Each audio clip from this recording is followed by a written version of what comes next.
Guys এখানে এই যে এই জিনিসগুলো দেখেন, আমি সকালে উঠে ভাবছি কি ব্যাপার, আঙ্গুর ফল কে ফালাইছে এখানে, বাট এগুলো আসলে আঙ্গুর ফল না। দেখেন মনে হচ্ছে না আঙ্গুর ফল, বাট এই জিনিসগুলো হচ্ছে নিম ফল। এইটা মূলত খোসা, আর এই যে এইগুলো হচ্ছে ফল। ফলগুলোও কিন্তু খাইছে পাখিতে, চুষে চুষে ফলগুলো আসলে খাওয়া হয়েছে। এগুলো দেখে মনে হচ্ছে না যে আঙ্গুর ফল। আসলে আমিও ভাবছিলাম এটা মনে হয় আঙ্গুর ফল, কিন্তু এটা আসলে নিম ফল। এই যে এখানে হচ্ছে আমাদের নিম গাছ। বর্ষাকালে এই ফলগুলা খেতে আসলে শালিক, পরে এরকম আরও কয়েকটা পাখি আছে যারা এই ফলগুলো খায়।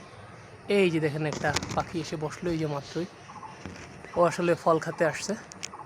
এটা এমন একটা গাছ যেটার ছাল, বাকল, পাতা, ফল থেকে শুরু করে প্রত্যেকটা জিনিস আসলে ইম্পর্টেন্ট শরীরের জন্য। ওই যে আর একটা পাখি চলে আসছে দেখেন, ও এখন ফল পেড়ে পেড়ে খাবে আসলে। ওই যে ফল পেড়ে পেড়ে খাচ্ছে ও।